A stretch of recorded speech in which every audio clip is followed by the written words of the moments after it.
Welcome, everyone. I know many of you are here to relax and fall asleep, so let's start by getting comfortable. Close your eyes, take a deep breath, and let the tension from the day slip away. Whether you're listening from your bed or a cozy corner, I'm here to guide you into a world of gentle chills and eerie tales to help you drift off. Before we begin, feel free to comment where you're tuning in from. I'd love to know. Now just relax, let your mind wander, and let's get started with tonight's story. Chapter 1. Cramped lanes of Kolkata, letting the city's chaos wash over me. Street vendors' calls mixed with honking rickshaws and the sweet scent of jasmine flowers strung up in doorways. My camera hung heavy around my neck. I'd been documenting daily life here for weeks, but today something drew me down an unfamiliar alley. The monsoon-stained walls seemed to lean inward, creating tunnels of shadow and light where children played cricket with makeshift bats. Between a dusty bookshop and a busy cafe, a weathered sign creaked in the breeze. Treasures and trinkets. Through grimy windows, I glimpsed shelves packed with brass figurines and faded photographs. The kind of place that promised stories worth telling. My photographer's instinct tingled. These were the moments I lived for. Inside, the air hung thick with incense and age. An elderly woman dozed behind the counter, her sari a splash of marigold orange in the dim light. Dust motes danced in the few rays of sunlight that managed to penetrate the cluttered windows. As I browsed, I noticed a young teacher examining items nearby. Her ID badge identified her as Mira from the local school. Her fingers traced the edges of various artifacts with careful reverence. She lifted a porcelain doll from a cluttered shelf, turning it in her hands. The doll's Victorian-era dress showed remarkable detail, but those eyes, even through my viewfinder, they unsettled me. Crystal blue and far too lifelike. They seemed to follow my movements as I adjusted my camera settings, seeking the perfect angle. Beautiful craftsmanship, I couldn't help commenting. Though something about those eyes. I lowered my camera, suddenly uncomfortable with capturing its image. My daughter Ria would love it. Mira smiled, but I noticed her fingers tighten slightly on the doll. She collects them. This one would be perfect for her birthday next week. The shopkeeper stirred at our voices. Her gaze fell on the doll, and something flickered across her face. Concern? Warning? But she simply named a price and wrapped it in brown paper, her weathered hands moving with practiced efficiency. The paper crinkled like autumn leaves. I followed Mira out, intending to ask about photographing the doll for my collection of local artifacts. But she disappeared into the crowd, leaving me with an inexplicable sense of unease. The bustling street seemed different somehow, as if the city itself held its breath. That evening, I reviewed my photos at a nearby cafe, the ceiling fans whirring overhead and chai steam curling up from my cup. In every shot of the doll, those glass eyes seemed to stare directly into the lens. I deleted them all, my finger jabbing the delete button with more force than necessary. Through the cafe window, I spotted Mira walking home with a small girl. Ria, presumably. The wrapped package tucked under her arm. They vanished into an apartment building as dust settled over the city, the girl skipping excitedly beside her mother. The last rays of sun faded from the narrow street, shadows deepened between buildings, and the city's evening prayers began to echo from distant mosques. And somewhere in that apartment, a doll with two knowing eyes waited on its new shelf, while I sat wondering if I should have warned Mira about what I'd seen in those unsettling crystal depths.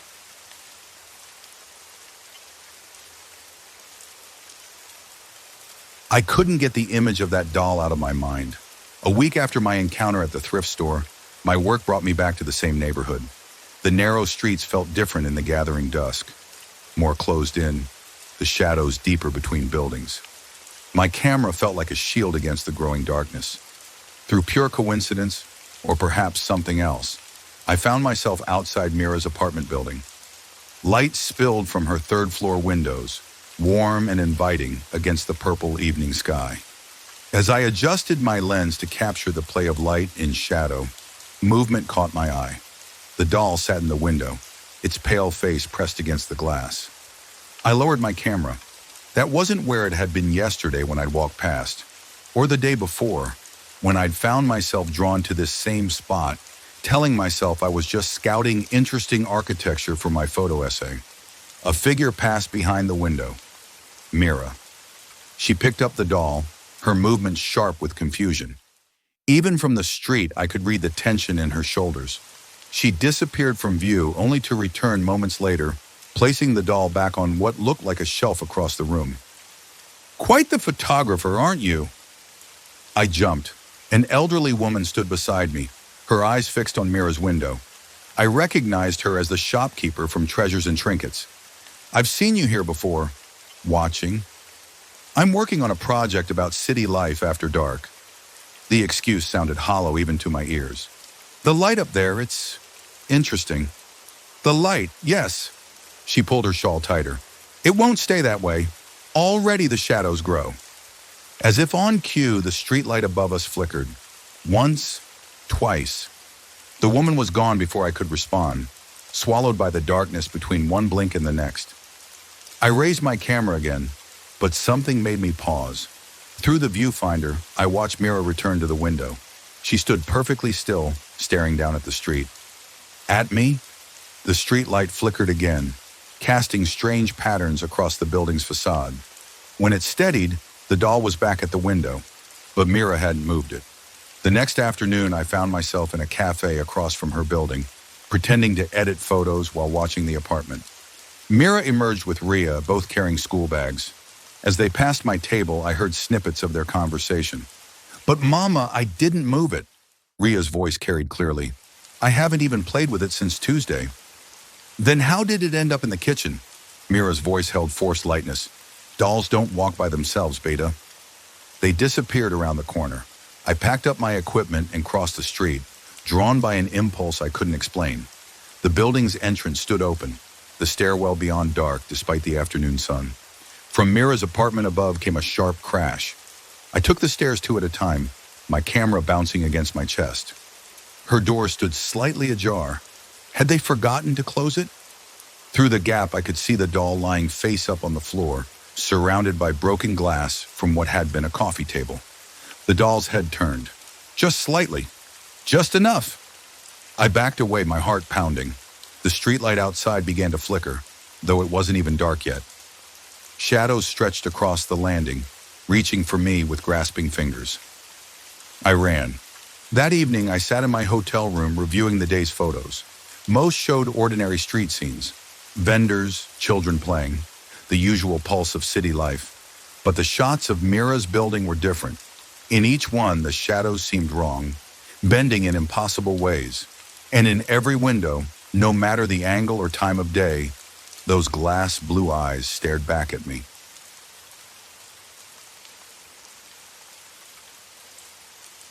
I couldn't stay away. After that encounter with the doll, I found myself drawn back to Mira's neighborhood like a moth to flame. My editor would have called it obsession. Hell, she'd already warned me about getting too personally invested in my stories. But something about this particular case needed to be documented. The weight of my camera felt reassuring against my chest, a shield between me and whatever was unfolding. I set up a small workspace at the cafe across from their building, nursing cold coffee while pretending to edit photos on my laptop. The baristas had started recognizing me, offering sympathetic smiles as they refreshed my cup.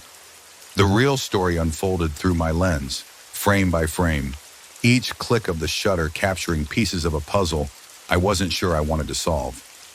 Rhea emerged from the building entrance, her bright yellow backpack bouncing with each step. Her steps faltered on the last stair, as if invisible hands had reached for her ankles. She pitched forward with a sharp cry that cut through the morning air. My camera caught the sequence, her arms flying out, the terrified expression frozen in mid-fall, her braids suspended in motion. A street vendor selling newspapers lunged forward, catching her before she hit the unforgiving concrete. Mira burst through the entrance seconds later, her house keys jangling wildly in her hand as she gathered her daughter close. Their voices carried across the street, crystal clear in the morning stillness. "My shoe! It felt like something grabbed it, Mama, like cold fingers wrapping around my ankle." Through my telephoto lens, I spotted the fresh tear in Rhea's shoelace. Clean cut, not worn through. The edges were too precise, as if sliced by an invisible blade. 2 days later, I witnessed Raj stumbling out onto their balcony, clutching his hand to his chest. Blood dripped between his fingers, staining his white shirt crimson. Mira appeared with bandages and antiseptic, her movements frantic as she tried to stem the flow. The knife just slipped. His voice drifted down, tight with pain. But I swear I was being careful. I've been chopping vegetables for 20 years. That's the third accident this week. Mira's words were clipped with worry, her hands shaking as she worked. First Ria's fall, then the broken mirror. Now this. I zoomed in on Raj's hand as Mira unwrapped it. The cut was deep, precise. Nothing like the jagged slice of a kitchen accident. It looked surgical, almost deliberate. That evening, I watched Mira through their living room window, my fingers cramping from holding the camera steady for so long.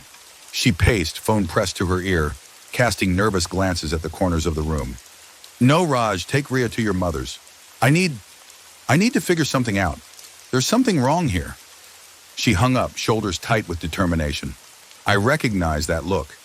It was the same one I wore when chasing down a lead. The streetlights flickered ominously as Raj and Ria left, their shadows stretching and distorting on the pavement. Mira waited until their cab disappeared around the corner, counting to 10 under her breath. Then she approached the shelf where the doll sat, its porcelain face gleaming in the artificial light. My camera captured every detail, her trembling hands as she lifted it, like someone handling an armed explosive. The way she turned it over, examining every inch with growing dread. Her sudden stillness when she found something on its neck. The moment realization struck like lightning. I adjusted my focus, pushing my equipment to its limits. There, barely visible against the pale porcelain, strange symbols etched into the surface, looking more like wounds than decorations. They seemed to shift when viewed directly, making my eyes water. Mira set the doll down with exaggerated care and grabbed her laptop. Hours passed. The sky darkened to pitch black, and my muscles screamed from maintaining my position. My battery died, and I switched to my backup camera, unwilling to miss a moment. Still, she researched, her face lit by the screen's blue glow, occasionally making notes with shaking hands. Her expression changed suddenly, like a mask cracking. Horror crept across her features as she read something that made her blood run cold. She glanced at the doll, then back at her screen, her face draining of color. Her lips moved, forming words I couldn't make out, but they looked like a prayer, or a warning. The streetlight above me exploded in a shower of sparks, raining hot glass onto my shoulders. By the time my vision cleared and my heart stopped racing, Mira had vanished from the window. But the doll remained, its head turned to face the street. To face me. My photos from that night showed more than I remembered seeing, more than any rational mind could explain. In each frame, the shadows behind Mira grew darker, more defined, taking on substance. They formed shapes, reaching hands, grasping fingers, hungry mouths. And in the final shot, just before the streetlight burst, those etched symbols on the doll's neck glowed with an impossible light, casting sickly patterns across the walls. Looking at them made my head spin and my stomach lurch, as if they were trying to burn themselves into my mind.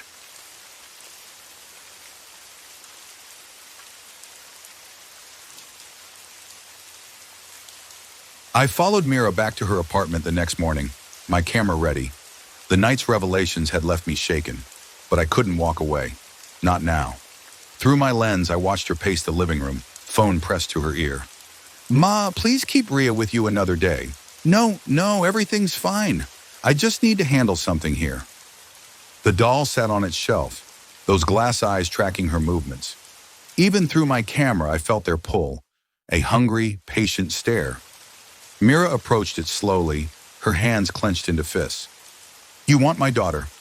Her voice carried through the thin walls. The accidents, the falls, you're trying to take her place. The temperature seemed to drop. My breath fogged against my camera's viewfinder. Mira reached for the doll, her fingers trembling. The moment she touched it, her body went rigid. I adjusted my focus, capturing every detail. Her eyes rolled back, showing whites. Her lips moved in silent conversation with something I couldn't see. When she snapped back to awareness, tears streamed down her face. The doll maker, she stumbled backward. You showed me. He's still here, isn't he? Still collecting souls? She grabbed the doll and ran to the kitchen. My position shifted, catching her through the window as she grabbed matches, lighter fluid, anything that would burn. The doll remained unnaturally still in her grip. "Not my daughter." She struck a match. "Never my daughter." The flame touched porcelain. Nothing happened. She tried again and again. The matches burned her fingers, but the doll remained pristine, untouched, mocking. Mira screamed in frustration and grabbed a hammer from a drawer. The first blow should have shattered it. Instead, the hammer bounced off with a metallic ring. The second strike bent the hammer's head. Through my lens, I swore I saw the doll's lips curl into a smile. "Fine," Mira's voice cracked. "The fire pit on the roof, then." I raced up the emergency stairs, positioning myself behind the building's water tank. Mira burst through the roof access door minutes later, clutching the doll to her chest like a bomb. The ancient fire pit, left over from previous tenants, stood cold and empty. She worked quickly, piling wood, newspaper, anything flammable. The doll watched from its perch on a nearby chair. When she lit the fire, the flames roared unnaturally high, casting writhing shadows across the roof. Mira grabbed the doll. It moved in her hands. I caught the motion through my telephoto lens. Its head turned, those glass eyes finding my hiding spot with terrible accuracy. My finger froze on the shutter. She threw it into the flames. The fire turned blue. A sound like breaking glass filled the air, but deeper, wrong, like reality itself was cracking. The doll's porcelain skin began to bubble and melt. Then came the scream. My equipment shorted out. Static filled the viewfinder. The scream continued, rising in pitch until my ears rang and blood trickled from my nose. It wasn't just sound. It was pain and rage and hunger, the death cry of something that had never truly lived. The fire died as suddenly as it had started. Mira collapsed, gasping. In the pit, nothing remained but ash and twisted lumps of melted porcelain. She stumbled home, and I watched her family return that evening. Ria bounced through the door, chattering about her time at Grandma's. Raj followed with their bags, pressing a kiss to Mira's forehead. Days passed. The accidents stopped. No more falls, no more cuts, no more unexplained incidents. I kept watching, waiting for something to break this fragile peace. But sometimes when I reviewed my photos late at night, I caught glimpses in the shadows behind Mira. Brief flashes of blue like eyes reflecting light where no eyes should be. And in those moments, my finger hesitated over the delete button, never quite able to erase the evidence of what I'd seen. CGYU. Chapter 2. I slumped in my rain-soaked chair, watching droplets trace down the tavern's grimy window. The numbers wouldn't leave my head. Debt collectors, missed payments, bounced checks. My shirt clung to my skin, but I barely noticed the discomfort. Whiskey? Neat. My voice cracked. The bartender's practiced movements blurred in my peripheral vision. The glass clinked against the wooden counter, amber liquid catching the dim light. Rough night. A smooth voice cut through the patter of rain. I turned. A man in an impeccable black suit occupied the stool next to mine. His presence felt wrong in this dingy establishment, like finding a Rolex in a gutter. You could say that. I knocked back the whiskey. The burn did nothing to ease the hollow pit in my stomach. Rahul Singh, yes, he smiled. Perfect teeth. Too perfect. I've heard about your situation. My spine stiffened. Who are you? Someone who can help. He placed a leather briefcase on the counter. Your business collapsed last month. The banks are circling. Your daughter's college fund emptied to pay creditors. How do you... I know many things, Mr. Singh. He opened the briefcase. Inside lay documents, contracts, written in script that seemed to shift when I tried to focus on it. I also know solutions. The bartender had vanished. The rain grew louder, drowning out the world beyond our conversation. What kind of solutions? The kind that turn men like you into kings. His fingers traced the contract's edge. Wealth, power, success beyond your wildest dreams. Everything you need to protect your family. I laughed, bitter and hollow. And what's the catch? Your soul? He said it casually, like discussing the weather. A fair trade, wouldn't you say? One intangible thing for everything you've ever wanted? You're insane. I stood, chair scraping against wood. Am I? He pulled out his phone, showing me my account balance. My actual balance down to the last rupee. Then he swiped, showing my daughter's medical bills, my wife's worried text messages, the final notice from the bank. My legs gave out. I collapsed back onto the stool. How? Sign here. He slid the contract forward. One signature, and it all goes away. Better yet, it transforms into success. Think of your family, Rahul. Think of their future. The pen appeared in my hand, heavy, cold. My daughter's face flashed through my mind. Her smile when I promised nothing would change, even as our world crumbled. Will they be safe? My voice shook. Protected, provided for. Everything you've ever wanted for them. The pen touched paper. My hand moved before I could stop it. The signature blazed golden for a moment, then sank into the page like water into sand. Excellent choice. He closed the briefcase. Check your phone. Notifications flooded my screen. Investment returns, bank alerts, success after success after success. My head spun. How? But he was gone. The bartender returned, wiping glasses like nothing had happened. Outside, the rain had stopped. I stumbled home in a daze. By morning, my stocks had tripled. By noon, I'd closed 3 massive deals. Within a week, I moved my family to a penthouse overlooking the city. Money flowed like water. Every investment turned to gold. Every business decision proved perfect. I expanded, acquired, grew more powerful with each passing day. But sometimes, in quiet moments, I caught my reflection in mirrors and windows. Something was missing in my eyes, a hollow space where something vital used to be. And in those moments, I heard his voice again. A fair trade, wouldn't you say? Years passed. Rahul, now a wealthy and influential businessman, lived in a sprawling mansion with his wife and children. The luxury, however, brought little peace. He began noticing subtle, unnerving details. At first, it was the flickering lights, casting eerie shadows on the walls. Then strange figures appeared in the background of family photos. Rahul's success felt tainted with an inexplicable darkness, but he tried to dismiss these oddities as the cost of his rapid rise. The mahogany desk beneath my fingers cost more than my old house. I traced its intricate patterns, trying to focus on quarterly reports instead of the shadows dancing at the edge of my vision. The chandelier above swayed, though no windows were open in my home office. Sir? My secretary's voice crackled through the intercom. Your wife called. She'd like you home for dinner tonight.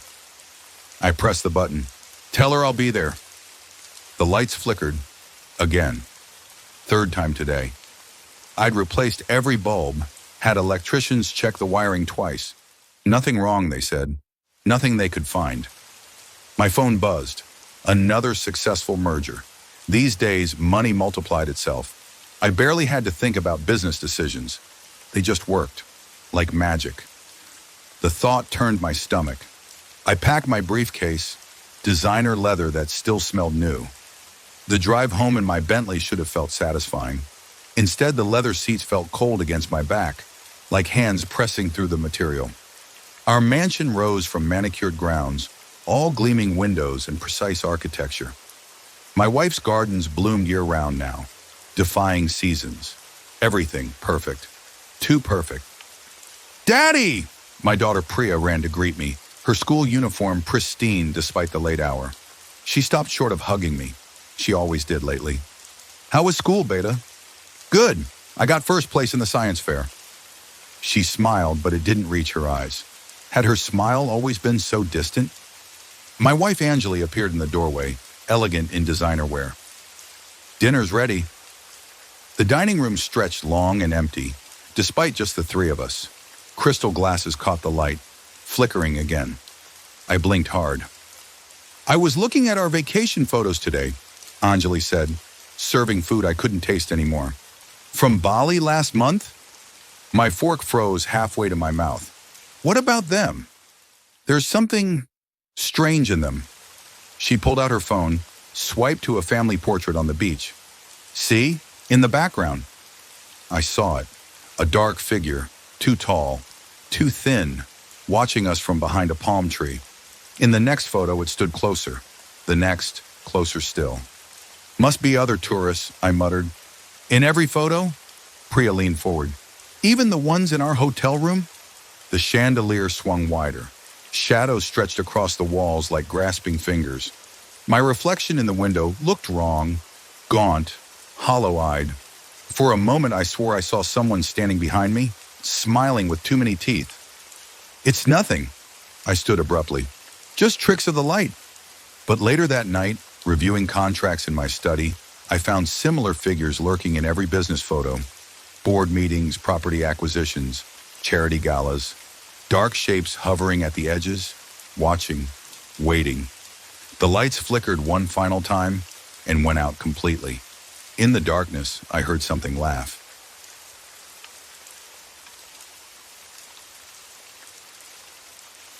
Rahul's unease grew into full-blown fear as more overtly disturbing events unfolded.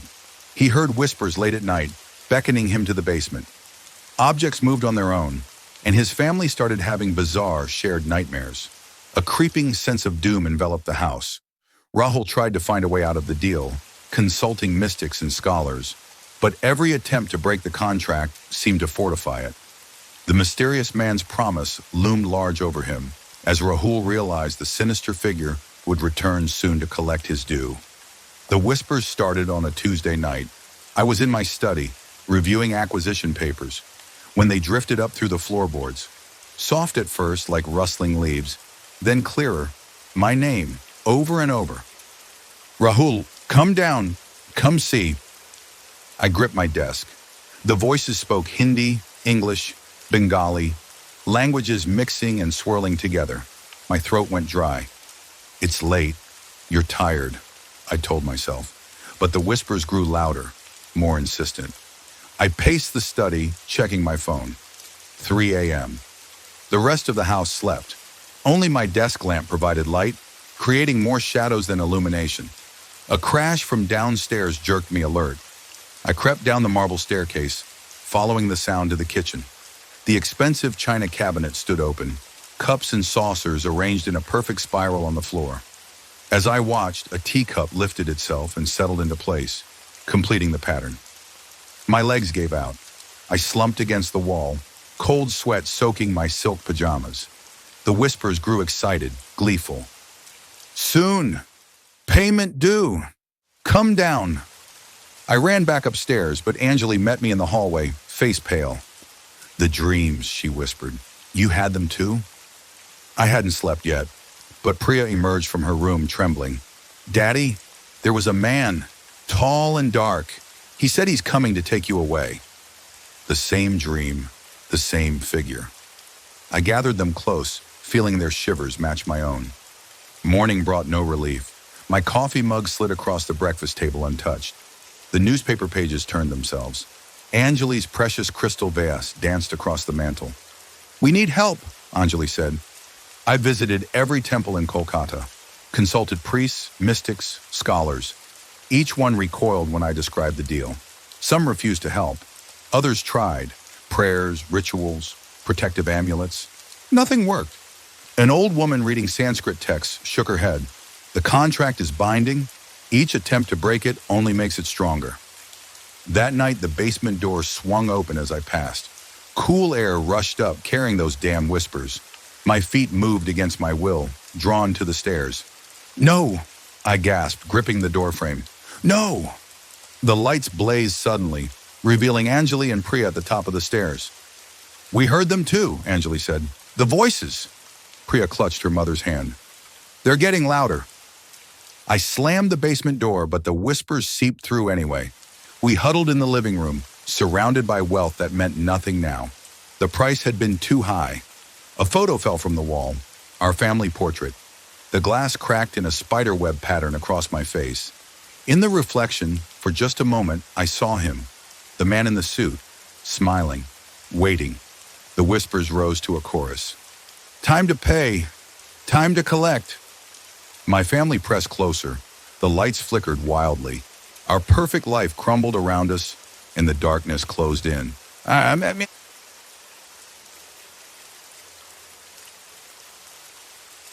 Taku. One fateful night, the air grew colder, and the house fell silent. The mysterious man reappeared, smiling with a knowing glint in his eye. Rahul, trembling yet defiant, tried to outwit the man, offering counterdeals and begging for mercy. But the man revealed that the soul he sought wasn't Rahul's, it was his firstborn's. Rahul's wealth had been built on the unholy bargain, and now the price had to be paid. Desperate, Rahul fought to protect his child, but the power of the deal was too strong. The figure collected what was his, leaving behind a shattered family and an empty, echoing mansion. In the aftermath, Rahul, a broken man, lived with the guilt of his choices, haunted by the deal he struck. He heard whispers of his child's voice in the wind, forever reminding him of the cost of his greed. The eerie presence never left, ensuring that Rahul's soul was tortured long before death came to claim it. The grandfather clock struck midnight, each chime echoing through the mansion like a death knell. The temperature plummeted. My breath clouded in front of me, and frost crept across the windows. Anjali and Priya huddled close on the sofa. The whispers had stopped, the silence more terrifying than any sound. A shape materialized by the fireplace. The man in the suit stepped forward, his shoes clicking on the marble floor. His smile hadn't changed since that night in the tavern. "Please," my voice cracked. "I'll give you anything. Double what we agreed. Triple." He adjusted his cufflinks. "The terms were clear, Mr. Singh. A soul for success." "Take mine then. That was the deal." "Was it?" His eyes glinted. "You assume much that night. Desperate men rarely listen carefully." The blood drained from my face as his words sank in. "No. Your firstborn soul. That was our arrangement." He turned toward Priya. "Children's souls burn the brightest." "You're lying," I lunged at him, but passed through empty air. He reappeared behind me. "The contract!" He pulled out a yellow document. My signature glowed red at the bottom. "Read it yourself." The words shifted before my eyes, revealing the true price of my wealth. How had I missed it? The horror of my mistake crushed me. "Daddy?" Priya's voice trembled. "You can't have her." I spread my arms, blocking his path. "I'll find a way to stop you." He laughed, and the sound like breaking glass. "With what power? Everything you own came from me." I grabbed the protective amulets, threw salt, recited prayers. Nothing worked. He walked through my defenses like smoke. "Your time is up, little one." He extended his hand toward Priya. "Run!" I screamed. Anjali grabbed Priya and bolted for the door. It slammed shut. Every exit sealed itself. No escape. The man's form grew darker, taller. The price must be paid. I watched helplessly as an invisible force lifted Priya from Anjali's arms. My daughter floated toward him, her eyes wide with terror. "Daddy, help!" I clawed at the air, trying to reach her. An unseen barrier held me back. Anjali's screams mixed with my own. The man cradled Priya like a precious doll. "A deal is a deal, Mr. Singh." A blinding flash filled the room. When my vision cleared, they were gone. The house felt hollow, emptied of all warmth and life. Anjali collapsed, her sobs echoing off the walls. I stared at my hands, hands that had signed away my child's soul. The mansion's shadows lengthened. In quiet moments, I heard Priya's laughter, her footsteps on the stairs. But when I turned, only darkness greeted me. My wealth meant nothing now. Each luxury mocked me, purchased with my daughter's soul. The whispers returned, but now they carried Priya's voice, asking why Daddy let the bad man take her away. I aged decades in weeks.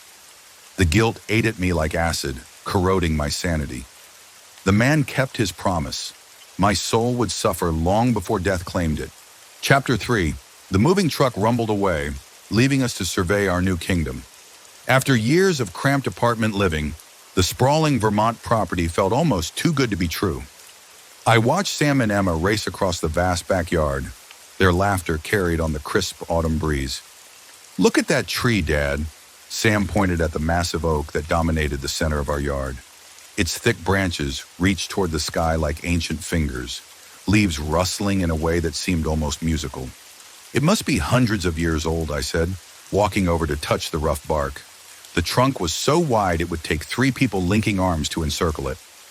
Lisa joined us, wrapping her arm around my waist. The realtor mentioned it's been here since before the Revolutionary War. Can you imagine all the history it's seen? Emma pressed her ear against the trunk. I think I can hear it breathing. Trees don't breathe, dummy. Sam rolled his eyes, but he couldn't hide his own fascination.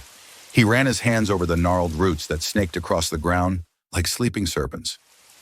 Actually, trees do breathe, just differently than we do, Lisa explained, always the science teacher. They take in carbon dioxide and release oxygen. I helped Sam climb onto one of the lower branches while Emma collected acorns, stuffing her pockets until they bulged. The late afternoon sun filtered through the canopy, creating shifting patterns on the grass below. Can we build a tree house? Sam's eyes lit up. These branches are perfect for it. We'll see, buddy. Let's get settled in first. I steadied him as he jumped down. Right now, we need to tackle those boxes inside. 5 more minutes, Emma begged, arranging her acorn collection in patterns around the base of the tree. Lisa laughed. The boxes aren't going anywhere. Let them play a bit longer. I watched our kids circle the massive oak, inventing games and discovering new details. A knot that looked like a face, a branch that made the perfect seat. After years of concrete and fire escapes, seeing them embrace nature filled me with certainty that we'd made the right choice. It's like the tree was waiting for them, Lisa mused, leaning against me. Sam had found a hollow spot in the trunk and was peering inside. Dad, I think something lives in here. Probably squirrels or birds, I called back. Don't stick your hand in there. But I saw something shiny. Sam Jenkins, what did your father just say? Lisa's teacher voice came out. He backed away from the hollow but kept glancing at it with undisguised curiosity. Emma had moved on to collecting fallen leaves, comparing their colors and shapes. The sun dipped lower, painting the sky in brilliant oranges and pinks. A cool breeze rustled through the oak's branches, sending a shower of leaves spiraling down around us. Okay, explorers, I clapped my hands. Time to head in and tackle some unpacking before dinner. The kids groaned but trudged toward the house, Sam taking one last longing look at the tree. I understood the pull. There was something magnetic about the ancient oak, as if it held secrets in its rings of time. Pizza for dinner? Lisa suggested as we followed the kids inside. We can worry about proper cooking once we find which box has the pots and pans. I nodded, taking one last look at the oak tree silhouetted against the darkening sky. Its branches swayed gently, almost like it was waving goodbye for the night.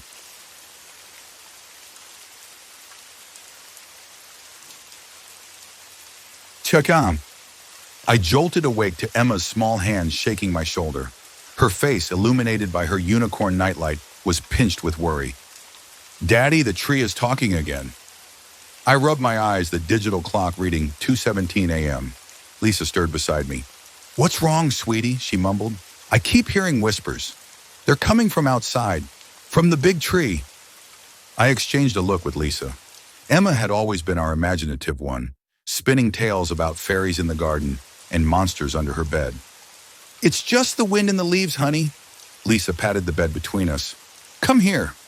Emma crawled in, her little body trembling. No, Mom, it's different. They're saying things, but I can't understand them. The next morning over breakfast, Sam pushed his cereal around the bowl. Emma's right about the tree. I lowered my coffee mug. What do you mean? I heard it too. Last night, when I got up to use the bathroom, there were voices, like people whispering really far away. Lisa reached across the table, feeling his forehead. Are you feeling okay, sweetie? I'm not sick, Mom, and I'm not making it up. He dropped his spoon with a clatter. Go listen for yourself tonight. That evening, I found myself standing at the kitchen window, staring at the oak tree's silhouette against the starlit sky. The branches swayed slightly, though I felt no breeze. The kids have you spooked. Lisa wrapped her arms around my waist. Maybe, but doesn't something feel different about that tree? She was quiet for a moment. I did hear something strange yesterday while hanging laundry, like someone calling from far away. But when I turned around, there was nobody there. A soft rustling drew our attention. The oak's leaves shimmered in the moonlight, despite the still air. That's not normal, is it? I whispered. Could be a draft we can't feel down here, Lisa suggested, but her voice wavered.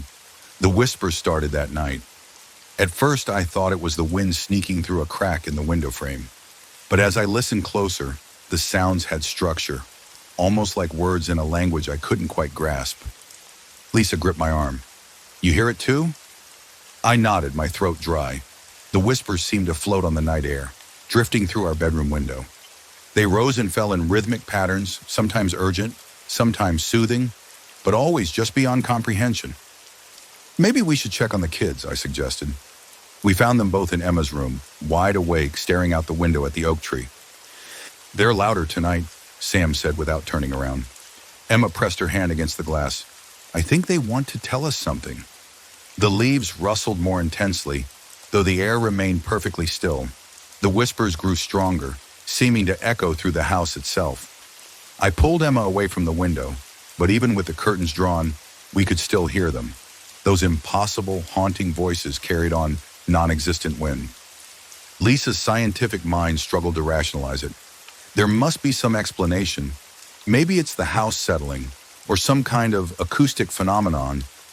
But I saw the doubt in her eyes as she trailed off. We all heard it, the deliberate, almost musical quality of the whispers. This wasn't random noise. Something was trying to communicate. We spent that night in the living room, all four of us huddled on the couch, listening to the otherworldly chorus from our backyard. The oak's branches cast moving shadows on our walls, dancing to the rhythm of those ethereal voices. "What do they want?" Emma whispered. None of us had an answer. We just held each other closer, watching the night slowly pass, as the ancient oak tree sang its mysterious song.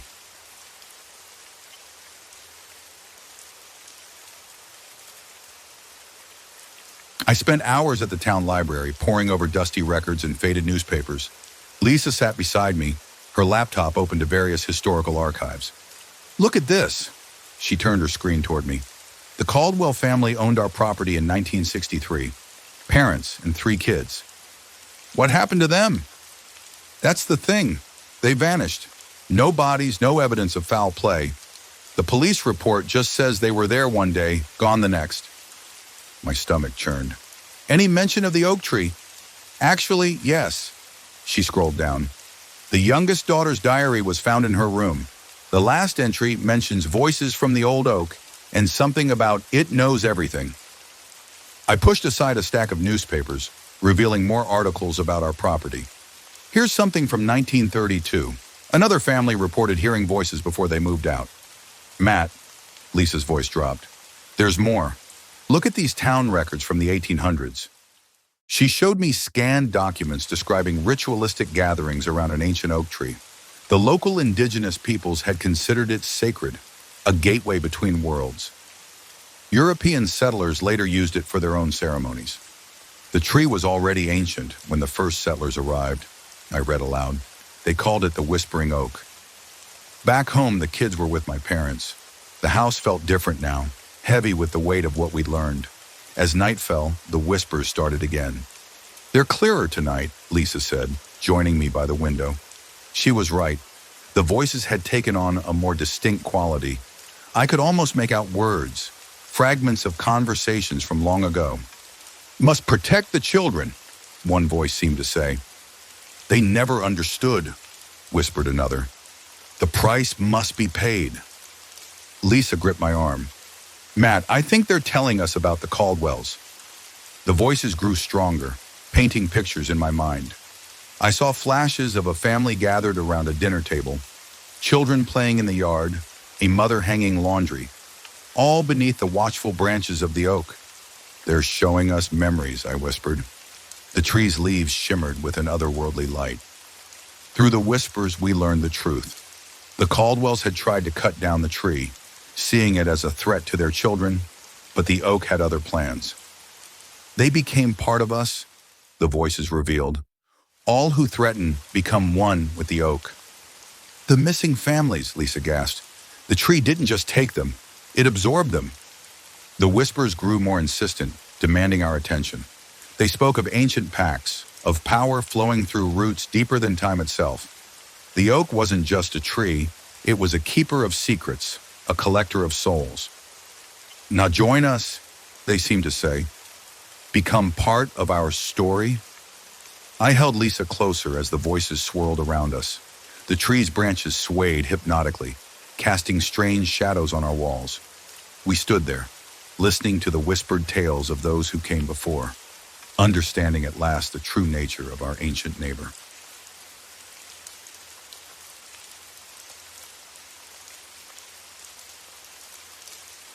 I stared at Lisa, the blood draining from my face as the whispers grew more focused, more sinister.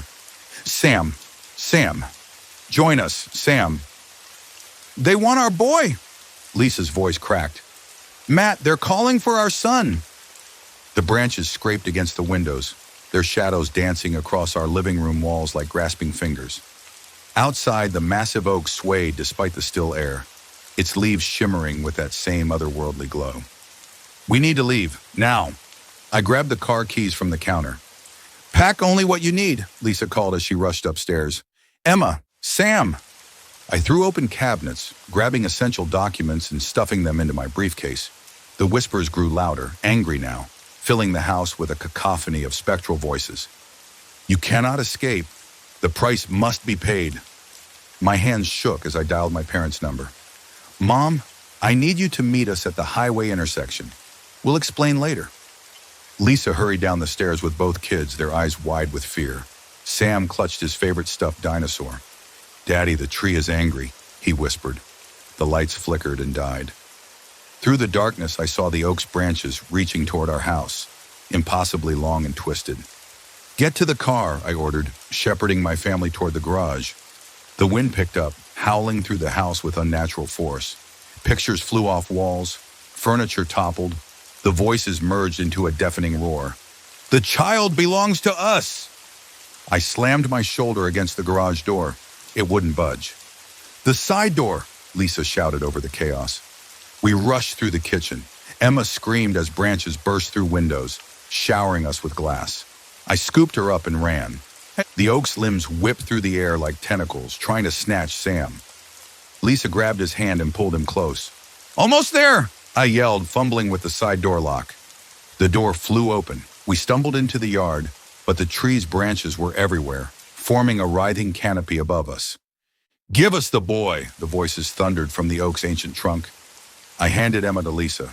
Run to the car. I'll get Sam. Sam tripped. Before I could reach him, a branch wrapped around his ankle. He screamed. No! I dove forward, catching his hands. The branch pulled, but I wouldn't let go. You can't have him! Lisa appeared with a gardening axe from the shed. She swung it at the branch, splitting wood. The tree shrieked, a sound of pure rage that shook the ground. I snatched Sam up and ran. More branches crashed down around us.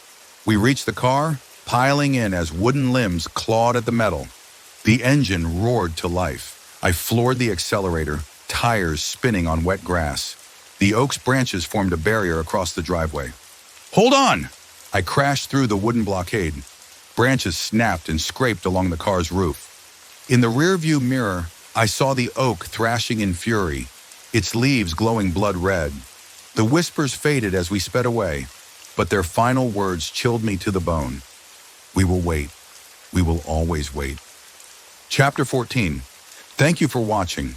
If you enjoyed this video, don't forget to like, share, and subscribe for more spine-tingling content. Stay tuned for more nightmares.